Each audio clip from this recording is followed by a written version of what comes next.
Bueno, el tema 6 se titula La empresa, producción, costes y beneficios y tiene la siguiente estructura. Después de la introducción vamos a ver algunos conceptos básicos que se refieren a cómo calculamos los costes y los ingresos de la empresa. Después, pues vamos a ver qué es la función de producción y cómo calculamos la productividad. Y por último vamos a ver los costes de producción, coste total, costes fijos y variables, y coste medio y coste marginal. Esto es, digamos, el engranaje que está detrás de la oferta. El engranaje que está detrás de la demanda, a vosotros que no estudiáis economía, no os interesa tanto.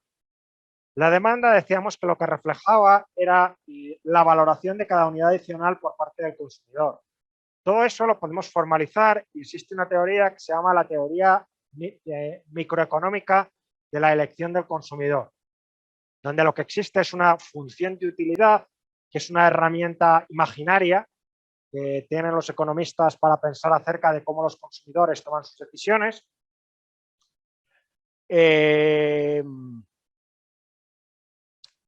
Y bueno, pues básicamente sirve para hacer teoría microeconómica y para hacer economía. Y de ahí se puede derivar la función de oferta. Lo que vamos a ver aquí, la función de demanda. Aquí lo que vamos a hacer es cómo se deriva la función de oferta. La función de producción sí que es algo más tangible. Es algo que tiene números que existen. Aunque no necesariamente las empresas utilizan funciones de producción. Esto viene en cualquier libro de cualquier tipo, de cualquier índole, el de Acemoglu, el de Blanco, el de Core, el de Goodwin o el de Mankiw, que suele ser bastante intuitivo.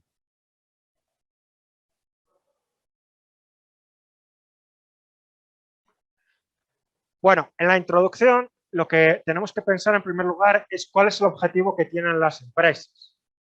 Esto es lo que vamos a ver aquí, según los economistas. ¿Cuál creéis que es el objetivo que tienen las empresas? Obtener beneficios máximos podría ser uno. ¿A alguien se le ocurre otro objetivo que pudiera tener una empresa?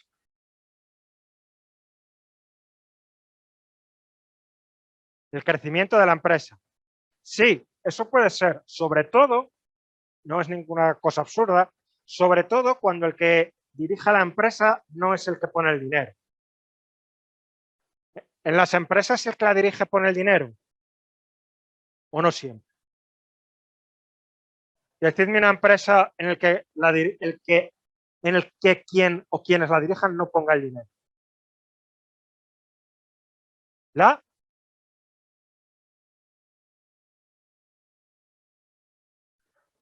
Sí, bueno, puede ser que sí, pero sobre las que tienen un equipo gestor profesional. Preguntaba por empresas reales. ¿Eh? Bueno, McDonald's es un caso un poco particular, porque McDonald's, no sé si lo sabéis, creo que opera de varias maneras, pero una de ellas es franquicia. Es como el tipo del Starbucks, ¿no?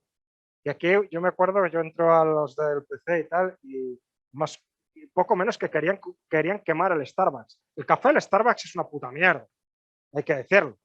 Ahora, claro, el Starbucks tiene variedades de café, o sea, puedes pedir cosas, puedes pedir algo que no sea un café con leche y no te agreden. Probad a ir a un bar típico charrito y pedid algo que no sea un café con leche, tal. Pues es posible que te lance con algún plato o alguna cosa, ¿no?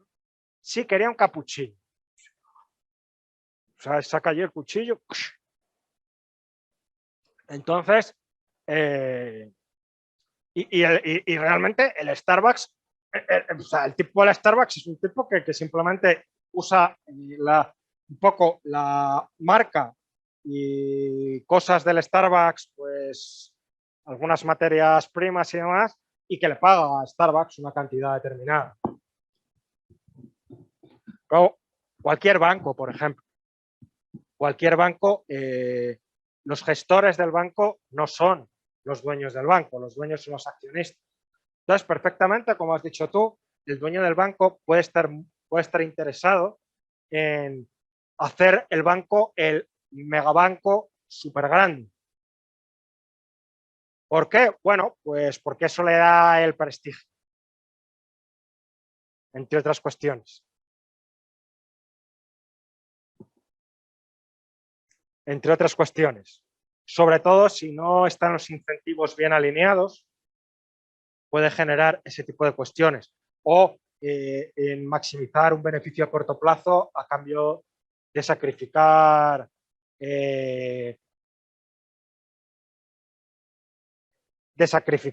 beneficios a largo plazo, por ejemplo, y a lo mejor en total para la empresa pues no es algo positivo. Pero bueno, vamos a asumir eso. Cuando existe un problema de estas características, de que el que gestiona no representa bien los intereses del que está poniendo el dinero, eso es un fallo de mercado típico que se llama problema de agente. Como otros fallos de mercado, pues también requiere pues, un estudio específico. Lo que vamos a ver es también por qué las empresas contratan un número de trabajadores determinado y no otro, y por qué las empresas, en consecuencia, van a producir una determinada cantidad de bienes determinados. Lo que vamos a asumir, porque estamos en el modelo más sencillo, es que el objetivo de las empresas va a ser maximizar beneficios. Como decía, el objetivo de la empresa va a ser maximizar beneficios y los beneficios los definimos de una manera muy intuitiva, que es el ingreso total, que es el precio de cada unidad, el precio por las unidades producidas menos los costes totales. Los ingresos son la cantidad que recibe una empresa por la producción que vende en el mercado y vienen dados por el precio por el número de unidades vendidas o producidas. Precio por cantidad. Esto ya lo sabemos. Lo que es más interesante es la definición de costes aquí. ¿Por qué? Porque los costes, la definición de costes económicos no es la misma que la de costes contables. Los costes en economía es la cantidad de dinero que paga una empresa para adquirir los factores de producción, y paga en dinero para adquirir los factores de producción, pero también los ingresos que podría obtener haciendo otra actividad. Es decir, los costes en economía son, ya lo habíamos comentado antes, costes de oportunidad. Los costes incluye todo aquello que la empresa, todo aquello a lo que la empresa renuncia para producir. Entonces, si le preguntáis a un contable o yo que sé, alguien de la Facultad de Derecho cuáles son los costes de ir a la universidad, pues lo que te va a decir son las tasas. Y además van a empezar posiblemente a discusiones absurdas de si hay que bajar o subir las tasas. Absurdo. Pueden tener su lógica, pero tal. Pero a ver, las tasas son una parte, y son una parte que para muchas de las personas que van a la universidad es una parte relativamente pequeña de los costes de la universidad. Porque la gente que venga de fuera pues tiene que afrontar los costes de transporte o los costes de alojamiento y de manutención más elevados que si está en su casa. Y además a esos costes hay que sumar aquello a lo que renuncias por estar aquí aguantando este rollo. Y claro, pues en el contexto actual, no sé si es mucho, pero en un contexto en el cual se podía ganar relativamente dinero elevado, pues en 2006, en la hostelería o en la construcción, pues puede ser una cantidad importante. ¿De acuerdo? Por eso muchas veces, fijaos cuando empiezan a debatir de las tasas, que muchas de estas historias ni se las plantean. Y es realmente casposo el tema, porque uno esperaría que se planteasen más cosas. Y de hecho tenemos algunos sinsentidos del tipo las becas. Si estás €1 por debajo del umbral, te dan la beca. Si estás €1 por encima, 0 de beca. Dices, ¿por qué ha diseñado esta mierda? En otros países lo que ocurre es que a medida que crece tu renta, va disminuyendo la cantidad de becas. Me parece como más razonable, ¿no? Pero bueno. Entonces, este tipo de cuestiones es interesante. ¿Qué son los factores de producción que se mencionan aquí? Bueno, ya lo hemos comentado, son los bienes y servicios que se utilizan para producir otros bienes. Son varios.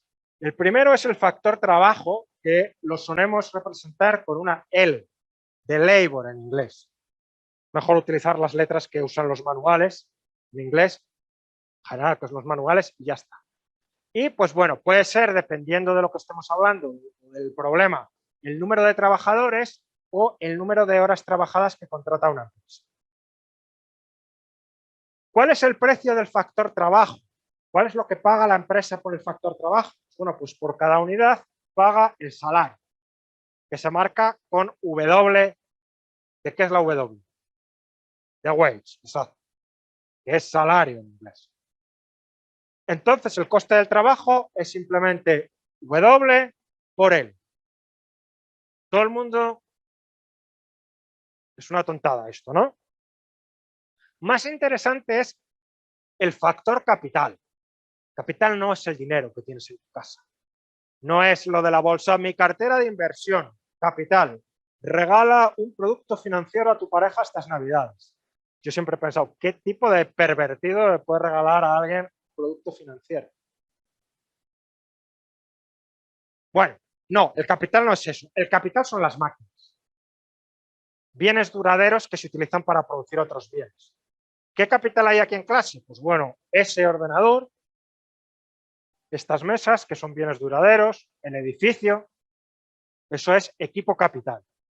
Bienes duraderos que se utilizan para producir otros bienes, típicamente la máquina. Capital lo representamos con una K, aunque capital en inglés se escribe con C, capital. ¿Por qué es con una K?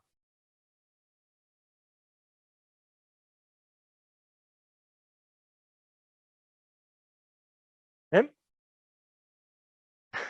Bueno, podría ser una explicación. Pues es más interesante. Se escribe con K por el Capital de Marx. El libro del Capital de Marx, en alemán, es Das Kapital, el Capital.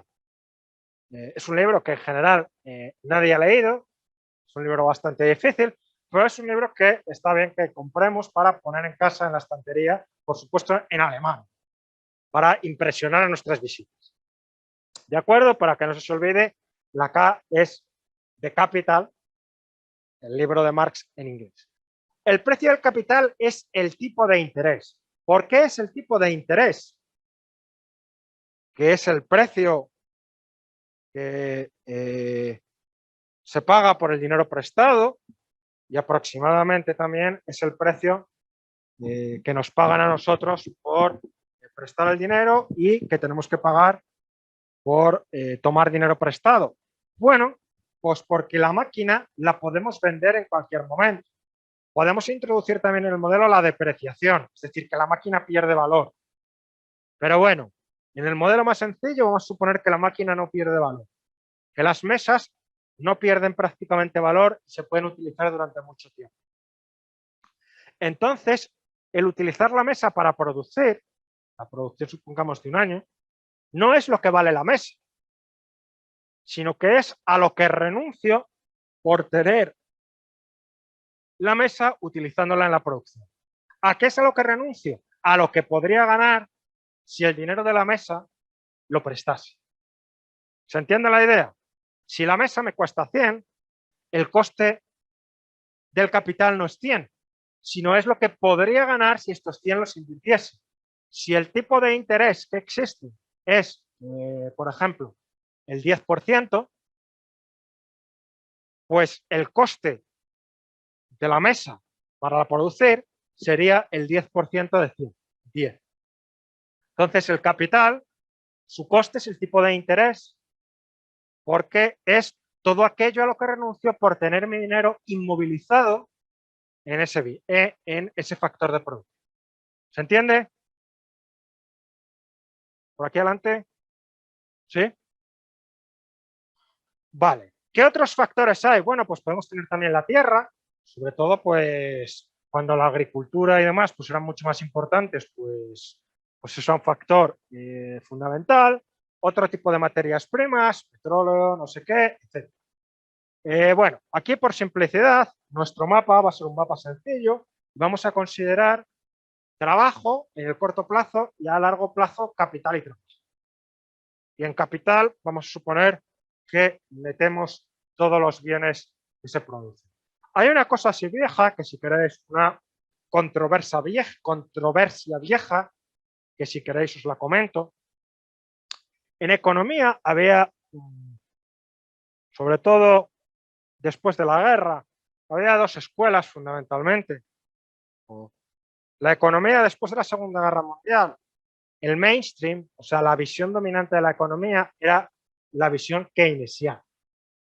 La visión keynesiana es una visión macro, tiene que ver con macroeconomía y es un poco distinto a lo que se hace ahora y sobre todo no había microeconomía o había muy poca microeconomía y después hubo gente que vincula la micro con la macro y después hay gente que vincula la macro keynesiana con la microeconomía.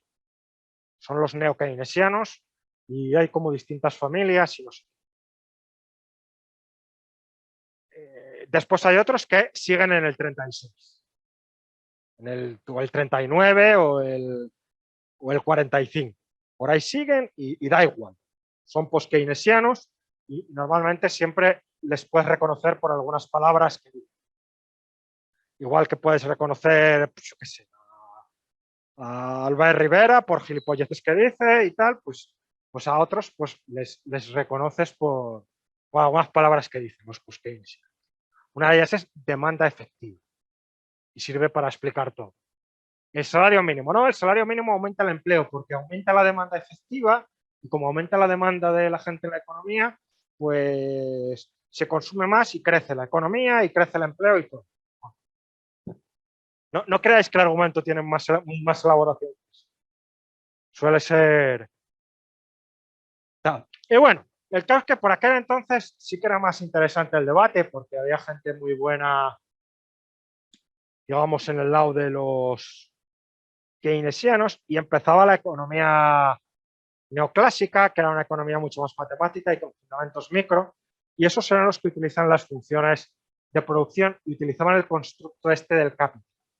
Entonces, había una cosa que se llama, a lo mejor oís alguna vez hablar, que se llama controversia del capital.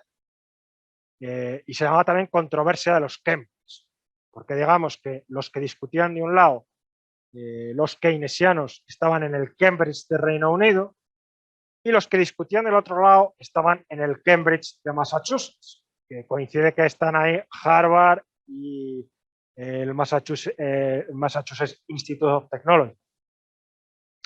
Entonces, pues, por eso se llamaba también controversia de los Cambridge.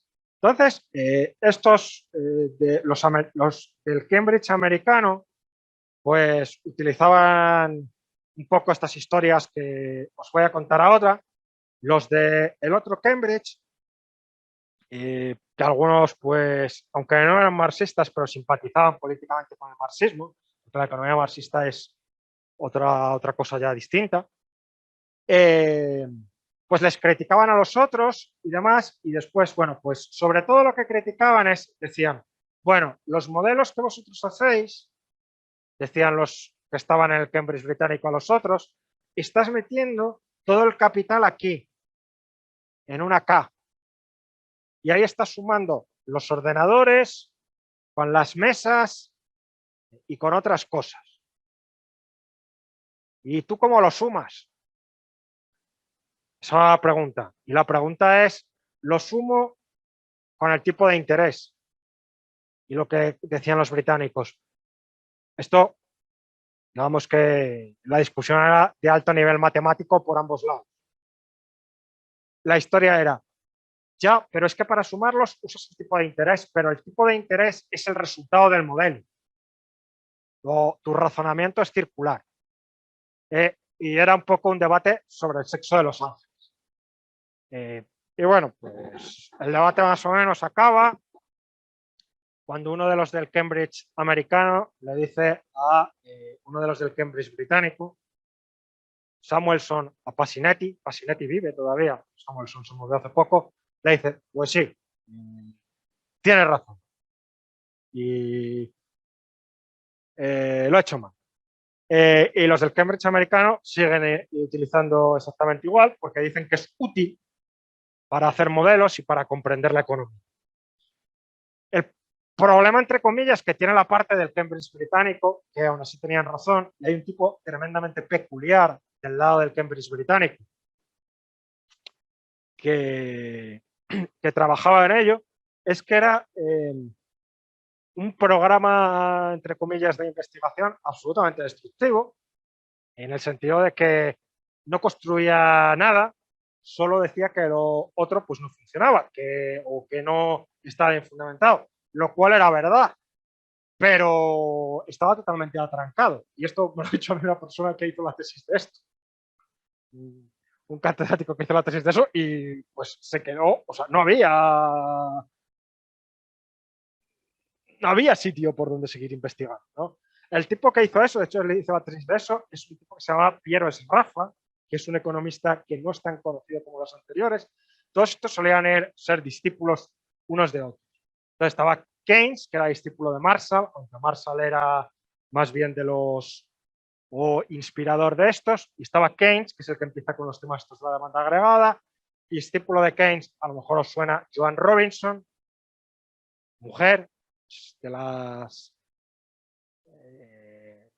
quizá la más importante de las mujeres economistas hasta los 90, una cosa por el estilo. Discípulo de Joan Robinson, Pasinetti, y discípulo de Pasinetti es Rafa. Es Rafa lo que hizo una de las cosas, es Rafa nunca no daba clase, porque dio unas clases una vez y casi se muere, porque no, según no le gustaba mucho, y escribió 2 artículos en su vida, o 2 cosas en su vida. Bueno, hizo una cosa que también se hizo famoso, una recopilación de las cartas de David Ricardo, de la ventaja comparativa, hizo una recopilación, y después un artículo en una revista que todavía existe, que se llama Economic Journal, que es una buena revista, sobre el tema este, y un pequeño libro. Y no hizo más. El artículo pues tuvo muchísima repercusión y demás, pero es un caso como rarísimo. El discípulo de Rafa es Pasinetti y después hay todavía otro par de tipos viejos y los otros siguen haciendo cosas como en el año 30 y tal. ¿No? Bueno, entonces os lo cuento porque es historia del pensamiento económico y es interesante. Bueno, lo que os contaba aquí es que en economía los costes son costes de oportunidad, aquello a lo que renunciamos para obtener algo. Incluye costes explícitos que exigen un pago, un desembolso por parte de la empresa y costes implícitos. Los costes implícitos son aquellos que no están asociados a un pago, a un desembolso de dinero por parte de la empresa, que suele ser el caso del capital. Bien, que lo medimos a través de los intereses que dejas de ganar como consecuencia de tener inmovilizado tu dinero en ese tipo de bienes durables. Todo el mundo entiende bien los costes. Os voy a poner aquí un ejemplo.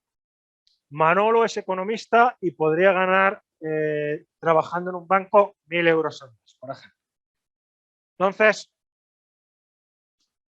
Manolo crea una empresa y contrata a un trabajador al que paga 1.500 euros al mes. Entonces, los costes que considerará Manolo, salvo que esté loco, es lo que le paga a los trabajadores, 1.500 euros, pero él querrá ganar por lo menos lo que ganaba trabajando en el banco, que son 1.000 euros, cantidad que deja de ganar por estar al frente de la empresa. Entonces, si el tipo considera poner una empresa y trabajar en el banco y dirigir la empresa le supone, digamos, el mismo desgaste físico y mental, pues los costes que va a considerar que tiene que cubrir en la empresa son 1.500 del trabajador explícitos, factor trabajo, y 1.000 que es su coste de oportunidad. ¿De acuerdo? Aquí pues tenemos las dos visiones. La visión del economista y la visión del contable. ¿Cómo vería un contable una empresa? Pues una empresa simplemente, si estos son los ingresos, todo el rectángulo, pues y estos son los costes explícitos, pues todo lo que no son costes explícitos, eso es beneficio contable para el contable. ¿Sí? El economista, como vería esto, tiene aquí los costes explícitos, todo esto son los ingresos, tiene en cuenta los costes explícitos, pero también los costes implícitos. Y solo después de descontar estos dos costes, lo que quede de los ingresos es beneficio económico. Es un concepto más estrecho. ¿Esto qué significa? Bueno, esto significa que una empresa puede tener beneficios contables, pero no tener beneficios económicos. Eso sería la idea. Imaginemos que todo esto de aquí fuera rosa. Entonces la empresa no tendría beneficios económicos, pero sí beneficios contables. ¿Se entiende esto? Esto es importante, ¿por qué? Porque cuando hablemos en economía de beneficios, van a ser beneficios económicos y nos referiremos a ellos como beneficios extraordinarios. ¿De acuerdo? El profesor no tarado, bastante divertido, que me daba clase a mí primero y en tercero de economía, decía burradas. Una de las burradas que decía, esta sí la puedo decir porque todavía no está prohibida, bueno, quizás sí, pero todavía no está prohibida, está todo el día metiéndose con gente, y a mí es un humor que me hace gracia. Entonces decía la visión del contable, ¿no? ¿Alguno ha dado contabilidad en el instituto? No, sí. ¿Alguien ha visto cómo es la contabilidad de algo? Sí, en economía. Este tipo decía, los contables son hombrecillos grises. Es apasionante la contabilidad. Además, por aquel entonces, nosotros en primero estudiábamos contabilidad también. Dice, pones un número a un lado, el mismo número a otro, lo sumas y da lo mismo. Increíble. Si habéis hecho contabilidad, lo que hacen continuamente es eso. Vas poniendo un número a un lado, el mismo al otro, y al final tiene que cuadrar. Claro, si no cuadra es porque has hecho algo mal a mano. Gilipollez. Entonces, bueno, él lo utilizaba para meterse con los controles. Siguiente concepto, corto plazo versus largo plazo. ¿Qué es el largo plazo? Bueno, en economía todo lo definimos muy simple. Largo plazo cuando todos los factores de producción son variables. Se pueden cambiar. Puedes cambiar la cantidad de trabajo, la cantidad de capital, la cantidad de tierra, etc. Corto plazo. Alguno de los factores de producción está fijo. Como normalmente vamos a utilizar solo dos factores de producción, capital y trabajo, lo que se suele considerar es que en el corto plazo el capital está fijo. El número de máquinas está fijo y lo que cambiamos es el número de trabajadores.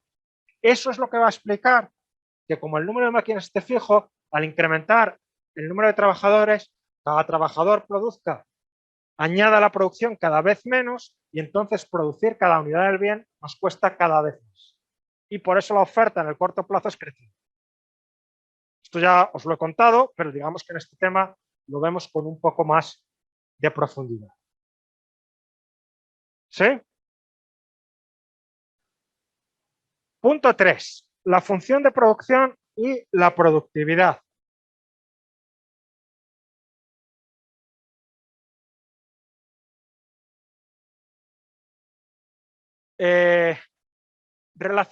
Bueno, la función de producción es un artefacto, una herramienta matemática que relaciona la cantidad de factores de producción que se utilizan para producir un bien y la cantidad producida de ese bien. Vamos a considerar que el capital está fijo a corto plazo y que la empresa únicamente puede aumentar o disminuir el número de trabajadores. Vamos a verlo con un ejemplo. Pues va a ser, por ejemplo, la cocina que tiene un individuo que se llama Paco. Entonces, Paco quiere hacer galletas en la cocina y contrata trabajadores. Pongamos que lo que tiene es un horno y solo tiene un horno. Entonces, bueno, cuando tiene 0 trabajadores, Paco produce 0 galletas. Cuando tiene un trabajador, Paco produce 50 galletas. Cuando tiene 2 trabajadores, Paco produce 90. Cuando tiene 3, 120. Cuando tiene 4, 140. Cuando tiene 5, 150. Eso es una función de producción. Relaciona la cantidad de factores utilizados, trabajadores y el horno, con la producción que Dos conceptos relacionados con la función de producción son la productividad media del trabajo y la productividad marginal del trabajo, los factores. La productividad media de un factor simplemente es la cantidad producida por cada unidad de factor, en promedio.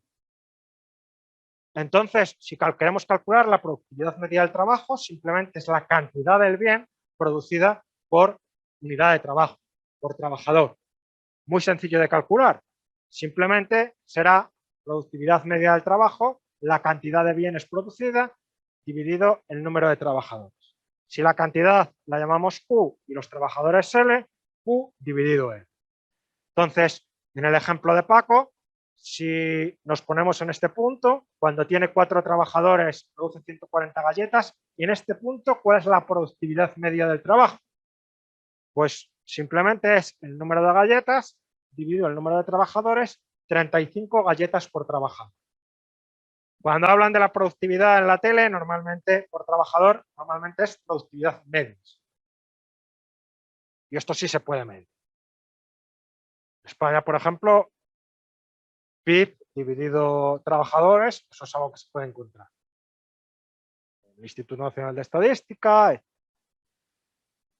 El concepto que no muchas veces lo podemos calcular es la productividad marginal.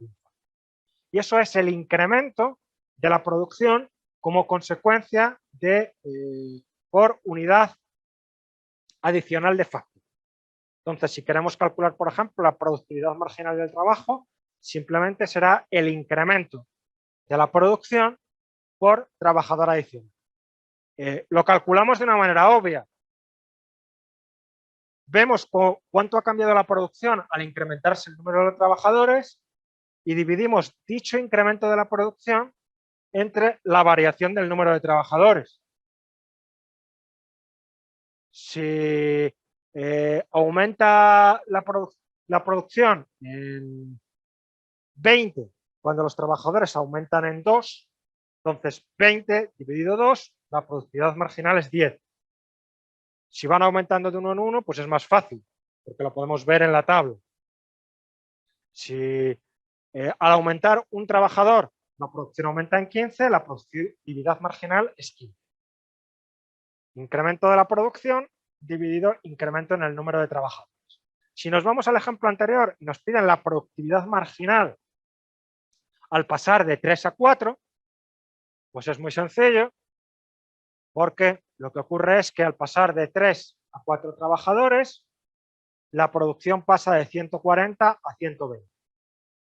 Luego lo que haré es 140 menos 120 dividido 4 menos 3, 1. Luego 20 dividido 1. La productividad marginal es 20 al pasar de 3 a 4. ¿Sí? Lo podemos hacer para cada punto. En el primer punto, la productividad media del trabajo es 0 porque no se produce nada, la productividad marginal no tiene sentido. Al pasar la productividad media del trabajo en el punto 1 es 50 dividido 1, 50. En el punto 2, 90 galletas dividido 2, 45. En el punto 3, 120 galletas dividido 3 trabajadores, 40. En el punto 4, 140 galletas dividido 4 trabajadores, 35. Y cuando tengo 5 trabajadores, 150 galletas dividido 5 trabajadores, 30. Para la productividad marginal, al pasar de 0 a 1, la producción aumenta en 40, luego la productividad marginal es 50. Al pasar de 1 a 2, 90 menos 50, 40, dividido 1, 40. Al pasar de 2 a 3, 120 menos 90, dividido 3 menos 2, 1, 30. Al pasar de 3 a 4, 140 menos 120, dividido 1, 20. Y al pasar de 4 a 5, 150 menos 1, 150 menos 140, 10, dividido 5 menos 4, 1, 10. Y así calculamos la productividad marginal del trabajo. ¿Todo el mundo lo sigue? ¿Alguna duda? Bueno, voy a representarlo gráficamente en esta figura que está aquí y es la forma típica de la función de producción. En el eje horizontal representamos siempre los trabajadores o el factor de producción. En el eje vertical representamos la cantidad producida. Entonces, aquí vemos cómo a medida que se incrementa el número de trabajadores, se va incrementando la producción, pero de una forma específica. ¿Y cuál es esa forma específica? Que tiene una forma combada. Esto es cóncava, o mejor, o para entendernos mejor, el incremento va creciendo al incrementarse el número de trabajadores, pero ese crecimiento es cada vez más rápido o cada vez más lento. Cada vez más lento es ese crecimiento. El número de trabajadores incrementa la producción cada vez menos. ¿Sí? Sí.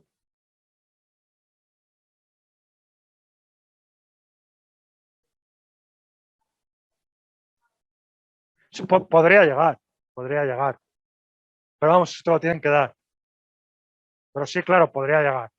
Y de hecho, pues en la propia cocina podría llegar. Cuando tu madre te dice, te dice, tu padre o quien sea te dice en la cocina, sal ya, que estorba tanto. Pues es eso.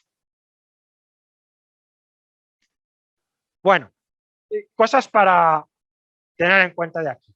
Normalmente la productividad marginal, lo que se incrementa la producción con cada trabajador adicional es decreciente.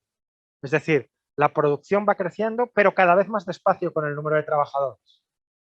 Suponiendo que en la fábrica hay una única máquina para producir las galletas, un horno, pues entonces podemos pensar por qué ocurre esto. Los primeros trabajadores pueden tener un acceso fácil al horno, pero a medida que llegan cada vez más trabajadores, el lugar está cada vez más abarrotado. Entonces, lo que cada uno añade a la producción es cada vez menos.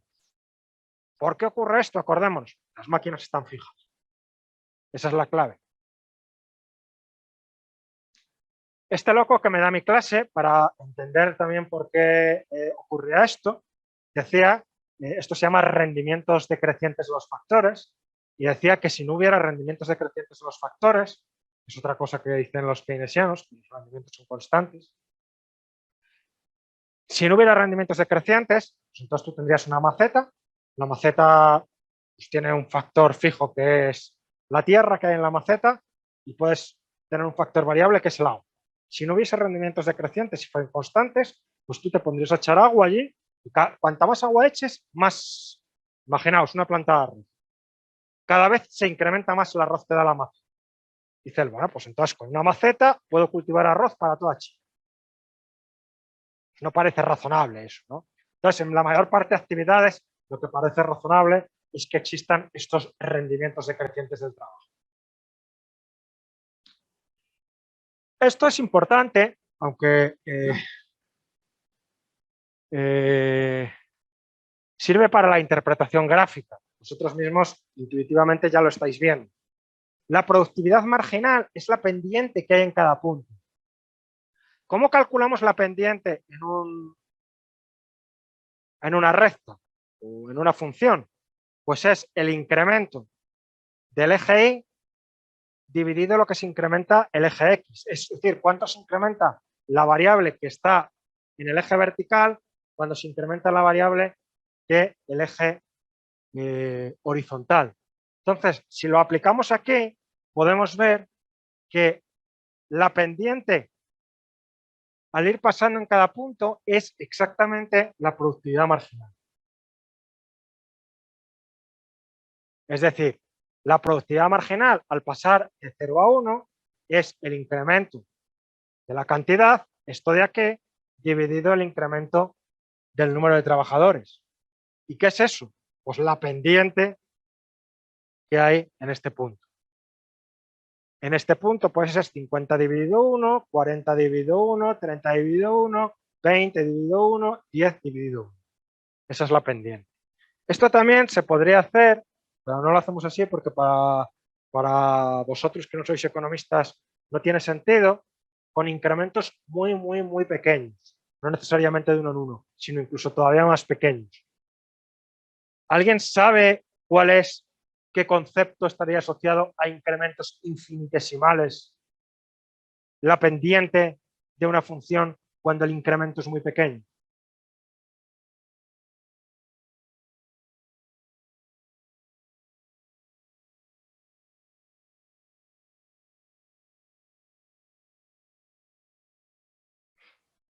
¿Os suena esto?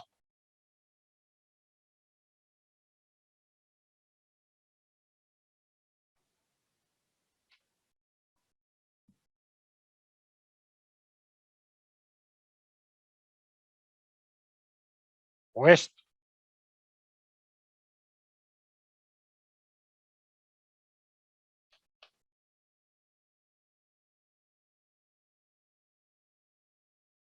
¿Nunca habéis visto esto? Sí, ¿verdad? ¿Qué es? Pues cuando yo estudiaba yo también vi latín.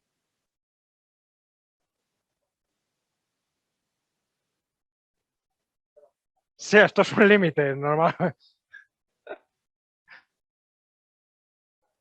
Esto lo que te está diciendo es cuánto crece la división de y entre x cuando el incremento de x es muy pequeño. Que a veces también se pone así. Y los que vieron latín tampoco han visto nunca esto, ¿no? La derivada, esto es la definición de la derivada. No se da las derivadas en...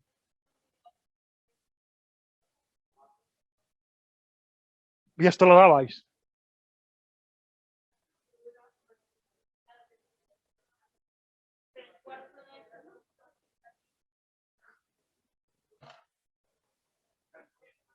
Antes sí se daban las derivadas en lo equivalente a cuarto.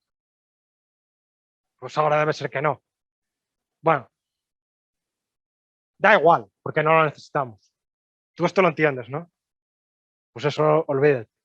Era solo por si a alguien le interesaba. ¿Alguna duda, pregunta, comentario? ¿Eh? Esto, déjame, o sea, no, esto no es nada. O sea, esto es un ejemplo. La pregunta sería, si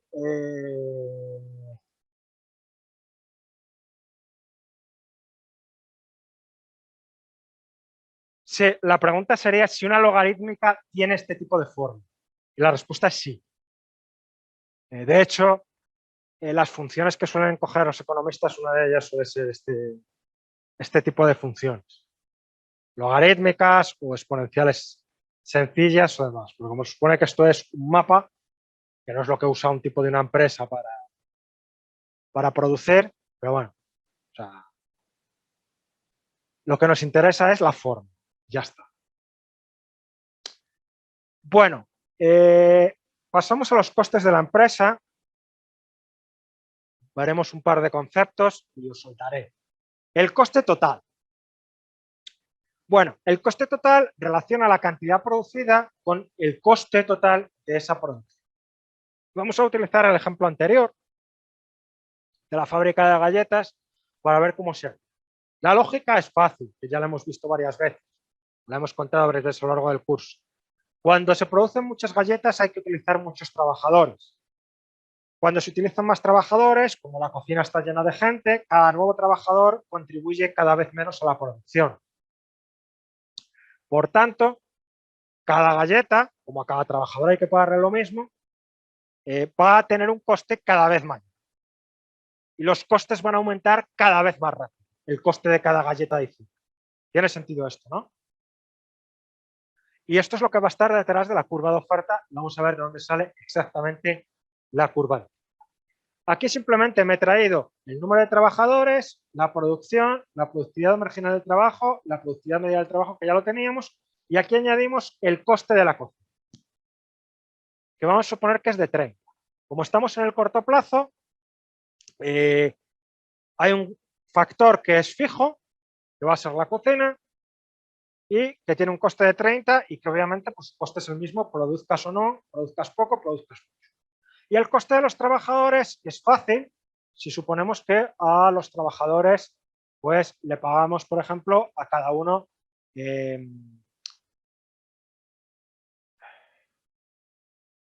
¿cuánto es? 10 unidades monetarias, si el salario es de 10.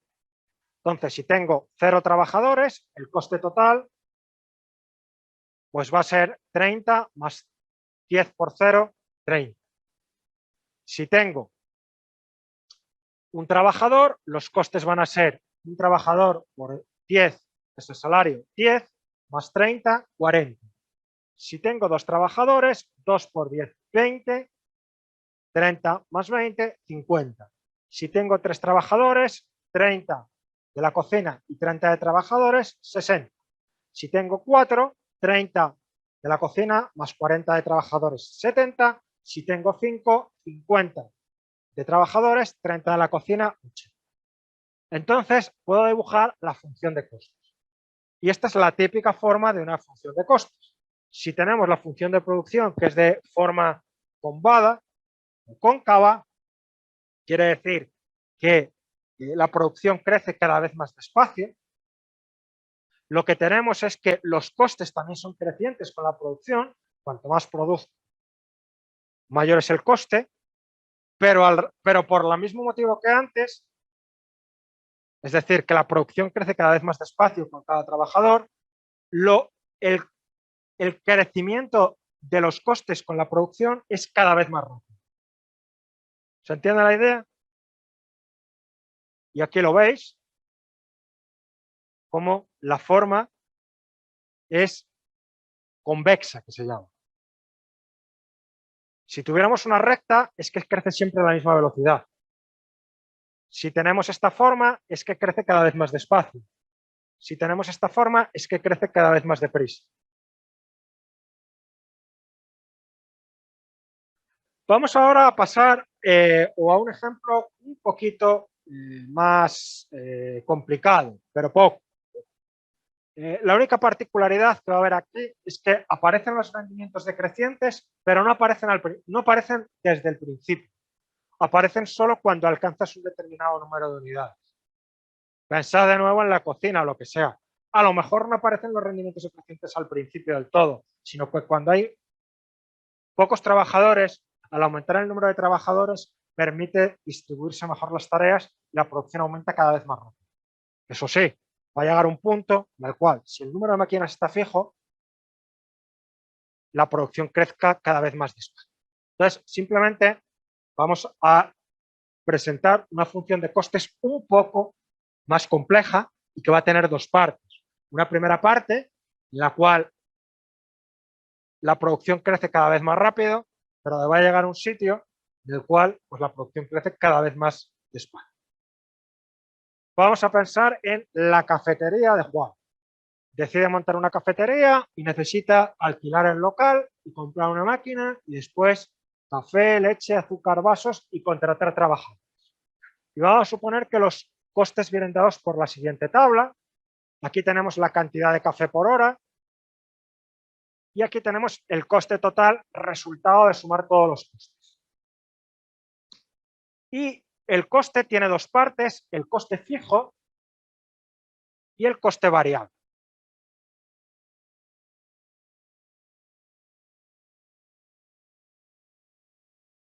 El coste fijo, bueno, lo cuento esto, el coste fijo pues es el coste que tiene independientemente de lo que produzca y el variable que tiene que ver con la producción. Si dibujamos esto, pues tenemos esta función de costes de aquí. No, es en el siguiente apartado donde es un poco una función de costes un poco más complicada. Entonces, simplemente lo que he hecho aquí es poner directamente la cantidad producida y no empezar con el número de trabajadores. Entonces, aquí podemos ver la función de costes de la cafetería. Cuento lo que es coste fijo y coste variable y os sueno. Costes fijos y variables. ¿Qué son los costes fijos? Son los costes que la empresa tiene independientemente de lo que produce. Son siempre los mismos. Por ejemplo, para Juan sería el alquiler del local y la máquina de café. Supongamos. Costes fijos, en este caso, 3. ¿Sí? Costes variables. Son aquellos que varían cuando varía la cantidad producida. Pues, ¿qué serían? Pues los ingredientes del café, los salarios de los trabajadores, etc. Si produce 4 cafés, por ejemplo, pues los costes variables son 2,40. Si produce 10 cafés, los costes variables son 12 euros, mientras que los fijos son siempre iguales. Entonces, simplemente está aquí de recordar. Lo que vamos a ver el próximo día, que es un poco el espejo de la productividad media y la productividad marginal, son el coste total medio y el coste fijo medio y el coste marginal. Como podréis posiblemente imaginar, o quizá no, porque estáis cansados, si la productividad media es cada vez más pequeña, lo que te cuesta producir cada unidad es cada vez más grande. Si la productividad marginal, lo que añade cada trabajador a la productividad es decreciente, cada vez más pequeña, el coste de cada unidad adicional, coste marginal, es creciente. Son como el espejo uno del otro. ¿Dudas, preguntas, comentarios? Bueno, pues nos vemos la semana que viene.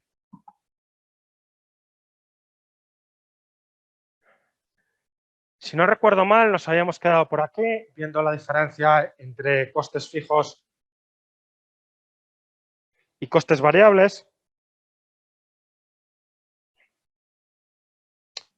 Los costes fijos decíamos que eran aquellos que no cambiaban cuando cambiaba la cantidad producida, y los costes variables son aquellos que dependían de la cantidad producida.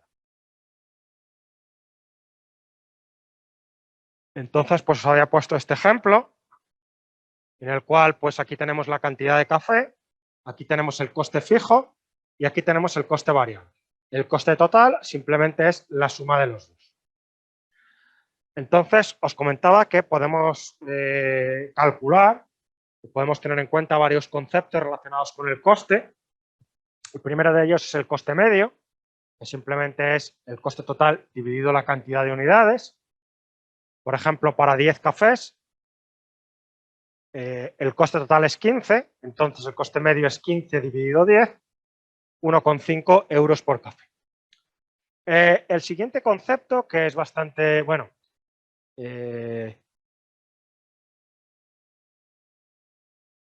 esto además también podemos calcular el coste fijo medio y el coste variable. El coste fijo medio son simplemente los costes fijos divididos por la cantidad producida. Por ejemplo, para 10 cafés, el coste fijo son 3 euros, los cafés son 10, 3 dividido 10 es 0,3 euros por café. Eso sería el coste fijo medio. Y después también tenemos el coste variable medio. El coste variable medio es simplemente los costes variables dividido el número de unidades producidas. Para 10 cafés, el coste fijo eran 3 euros, el coste variable 12 euros, 12 dividido 10, 1,2 euros por café. Luego el coste total medio, 1,5, una parte es coste fijo medio, 0,3, y una parte es coste variable medio, 1,2. El siguiente concepto interesante es el concepto de coste marginal. El coste marginal pues, hace referencia al incremento del coste asociado a la producción de una unidad más, lo que cambia el coste total por un incremento de producción de una unidad. Lo calculamos con el cambio en el coste total, incremento del coste total, dividido el incremento de la cantidad producida.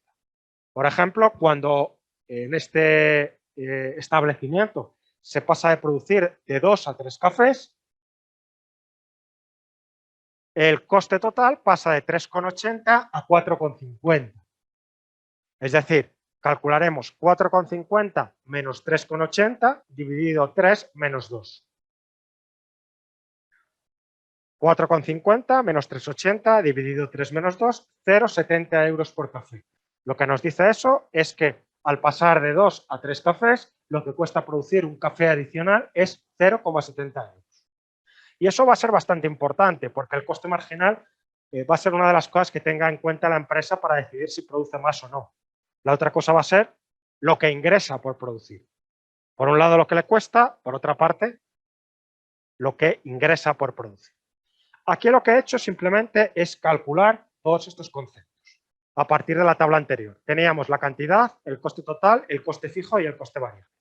Y ahora he calculado todas estas columnas.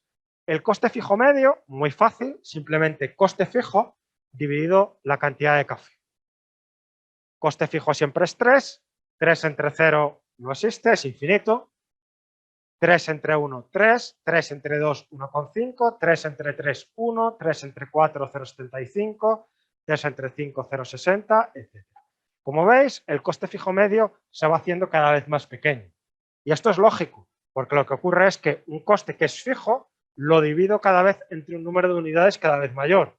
Luego lo que le corresponde en promedio a cada unidad es cada vez más un número más bajo cuantas más unidades produce. El siguiente es el coste variable medio. El coste variable medio pues es simplemente el coste variable dividido el número de unidades producidas. Entonces, bueno, aquí lo que vemos es que va aumentando. 0,30, 0,40, 0,50, 0,70, 70, 80, etc. Tiene la forma típica que, o tiene una forma bastante esperable, porque como lo que ocurre es que a medida que crece la cantidad, a medida que contratamos más trabajadores, cada trabajador añade menos a la producción, eso significa que cada unidad adicional nos cuesta más, entonces en promedio cada vez nos cuesta más producir el café. Por eso tiene esa forma. El coste total medio lo que va a tener es una especie, entre comillas, va a ser el resultado de la mezcla entre el coste fijo medio y el coste variable medio. El coste fijo medio es cada vez más pequeño, porque divide un coste fijo entre cada vez más unidades. Y el coste variable va creciendo. Y va creciendo por los rendimientos decrecientes que decíamos. Cada trabajador cada vez añade menos a la producción. Entonces, si tenemos en cuenta los dos a la vez y lo sumamos y lo calculamos aquí, bien haciendo coste total dividido a la producción o coste fijo medio más coste variable medio, lo que tengo es que, como veis, va cayendo y llega un momento en el cual empieza a crecer otra vez. ¿Por qué es eso? Bueno, pues porque cuando produzco poco, la parte más importante de los costes es coste fijo. Cuando produzco mucho, el coste fijo tiene cada vez menos importancia y el que tiene más importancia es el coste variable. Entonces, al principio domina el coste fijo y por eso el coste total medio es decreciente y después domina el coste variable y que es creciente siempre y por eso el coste total medio se incrementa. Aquí tengo puesto el coste marginal, que si veis lo tengo puesto al pasar de 0 a 1, al pasar de 1 a 2, etcétera, justo en la mitad. Y aquí, podéis ver que el coste marginal siempre se incrementa. Al incrementarse una unidad a la producción, el coste de cada unidad adicional es cada vez mayor. ¿Por qué? Por los rendimientos decrecientes que decíamos. Y bueno, pues podemos dibujar esto. ¿Y cómo nos quedaría? Bueno, pues tenemos aquí el coste fijo medio, que sería este de aquí, siempre decreciente y cada vez más pequeño. Tenemos aquí el coste variable medio, que es este de aquí. Tenemos aquí el coste marginal. Y tenemos aquí el coste total medio, que como veis es decreciente hasta ahí y después ligeramente creciente. ¿Por qué las curvas tienen esta forma? Bueno, esto ya es lo que he venido diciendo. Coste marginal creciente. Refleja la productividad marginal, que es decreciente. Cuando se produce una cantidad de café baja, hay pocos trabajadores y parte del equipo de las máquinas que tienes para producir café los están usando. Cuando se produce mucho café, hay muchos trabajadores, los equipos se utilizan casi al máximo de su capacidad. Se puede incrementar la producción contratando más trabajadores, pero seguramente los trabajadores van a tener que esperar para utilizar la cafetera o el equipo disponible que haya. Cada trabajador añade poco a la producción. Cuando se produce mucho café, la productividad del trabajo marginal del trabajador extra, lo que añade a la producción es algo bajo, lo que cuesta producir un café adicional es alto. Es por lo cual el coste marginal es creciente. ¿Sí? El coste fijo medio es decreciente. El coste fijo no cambia con el nivel de producción, corresponde a máquinas, alquiler, etc. Por unidad producida. Si producimos mucho café, el coste fijo por unidad producida se reparte entre más unidades. Coste variable medio creciente. El coste marginal es creciente porque cada unidad extra es más costosa de producir. Luego el coste variable en promedio por unidad teniendo en cuenta todas, es cada vez más elevado.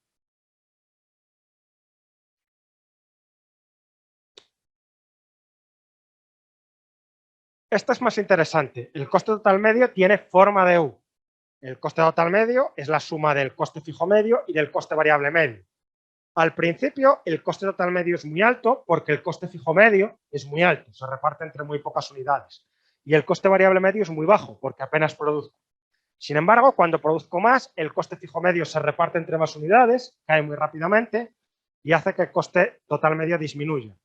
Después, el coste fijo medio cae mucho más lentamente y el más dominante es el coste variable medio, con lo cual el coste total medio se incrementa. Y después esta es bastante interesante, que es la relación entre coste total medio y coste marginal. Y esto se entiende mejor con un ejemplo que os voy a poner a continuación. Si el coste marginal es más pequeño que el coste total medio, el coste total medio disminuye.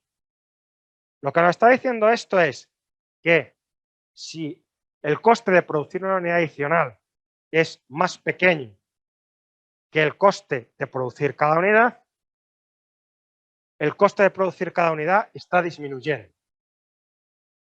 Si el coste de cada café extra es más pequeño que el coste medio de cada café, el coste medio del café será cada vez menor. Esto puede que se entienda o puede que no. Os voy a poner un ejemplo mucho más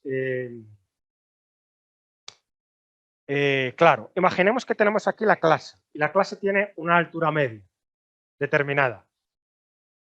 Y lo que hago es, tengo un tipo fuera de la clase que tiene una altura inferior a la media. Si yo meto al tipo en la clase, ¿qué ocurre con la altura media? Baja. Pues es eso. Si lo que tengo es que el coste marginal, lo que me cuesta un café nuevo, es más pequeño que lo que me cuesta en promedio cada café y lo produzco, eso hace que el coste total medio caiga. ¿Sí? Lo mismo si el coste marginal es mayor que el coste total medio. Si el coste marginal está por encima del coste total medio, el coste total medio está aumentando.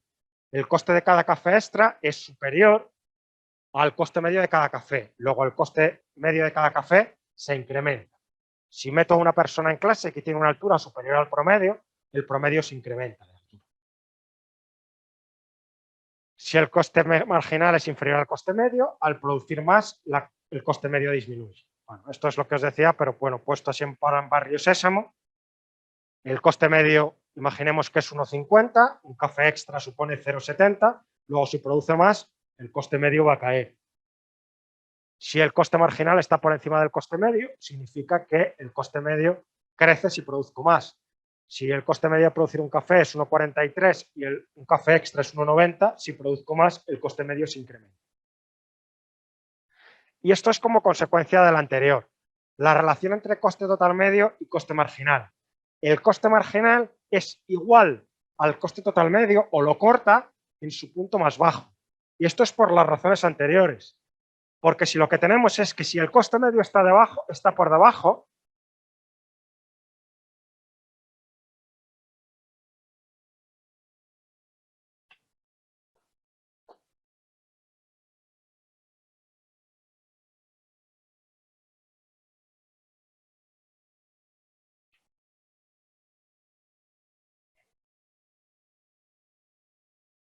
si el coste marginal está por debajo, entonces el coste total medio está disminuyendo. Y si el coste marginal está por encima, es que el coste total medio se está incrementando. Luego, de la única manera que se puede ocurrir esto es que en el punto donde el coste total medio deje de bajar y comience a subir, es el punto justo en el cual el coste marginal sea igual al coste total medio.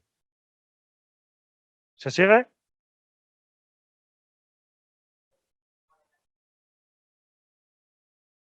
Bueno, realmente hablamos de incrementos infinitesimales. Es en el momento que se iguala al anterior y comienza a subir, porque es la definición de mínimo. Mínimo local es donde... En el punto ese exacto sería que ni sube ni baja. La derivada es cero. Eso sería la pendiente ahí. Esto sería pendiente negativa y aquí pendiente positivo.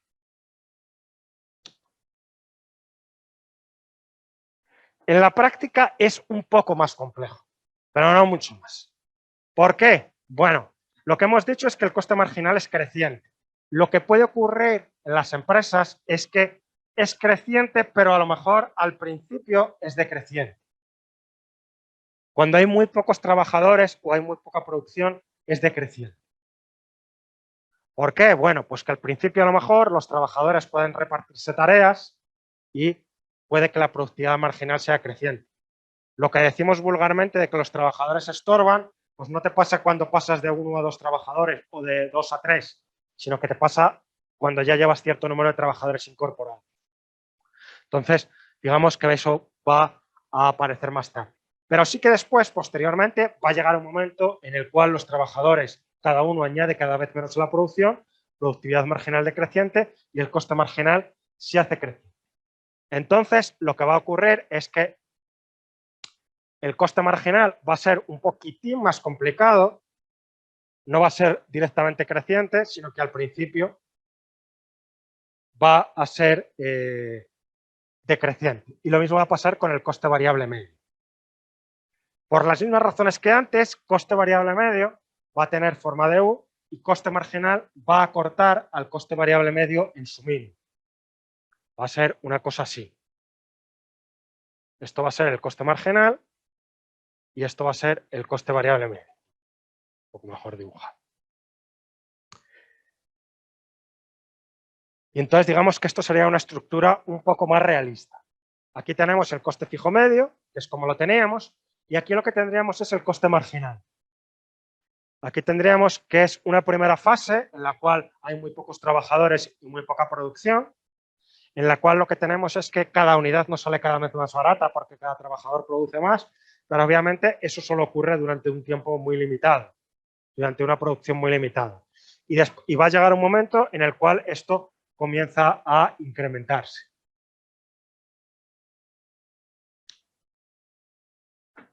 Asociado al coste marginal, pues va a estar el coste variable medio. El coste variable medio se encuentra por encima del coste marginal, mientras el coste marginal está cayendo. Aquí cada unidad es cada vez más barata, entonces el promedio es más caro que cada unidad adicional. Cuando el coste marginal se encuentra por debajo del coste variable medio, entonces el coste variable medio está cayendo, cada unidad que produzco, si es más barata que el promedio, entonces el promedio cae, y cuando el coste marginal está por encima del coste variable medio, eso significa que cada unidad adicional es más cara que el promedio, luego el promedio de los costes variables se incrementa. Luego la única posibilidad, como antes, es que el coste marginal corte a los costes variables medios y se el coste total medio, simplemente lo que ocurre es que al coste variable medio le suma el coste fijo medio. Y tiene la misma forma que antes. Únicamente lo que hemos tenido en cuenta es que en una primera fase la empresa no tiene rendimientos decrecientes, sino crecientes. Que cada trabajador es capaz de incrementar la producción cada vez más al principio. Y eso te afecta a la forma del coste marginal y a la forma del coste variable. Y esta sería la forma de los costes totales. En vez de ser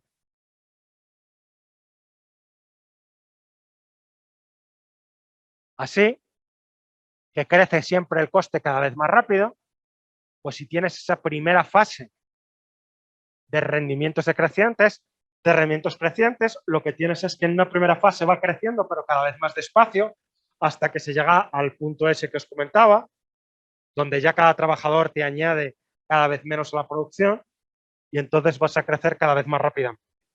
Entran en juego los rendimientos decrecientes. En esta parte nunca vamos a estar aquí. Vamos a ver después por qué. Y básicamente porque lo que ocurre es que ahí cuanto más produzca la empresa, más gana. Entonces siempre va a querer producir más. Entonces siempre vamos a estar a partir de aquí. Y por eso esta va a ser la parte relevante.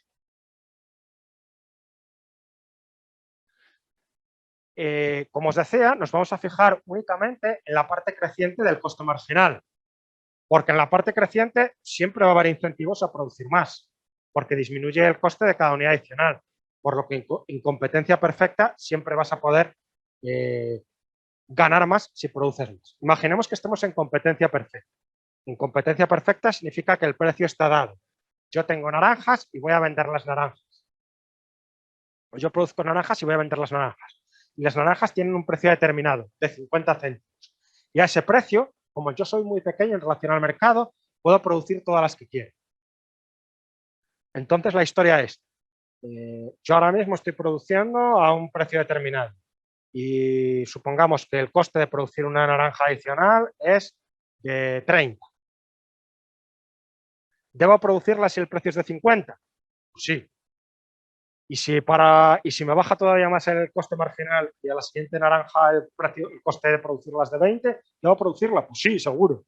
Entonces, siempre que el coste marginal esté cayendo, tengo incentivo para producir más. Luego, en esa parte nunca voy a estar. Esa parte siempre la vamos a cubrir. Vamos siempre a producir más de ese mínimo en el cual tengo rendimientos crecientes. Por eso la parte relevante va a ser cuando el coste marginal es creciente. Y como os decía, el coste marginal nos va a determinar la oferta y por eso la oferta es creciente con el precio.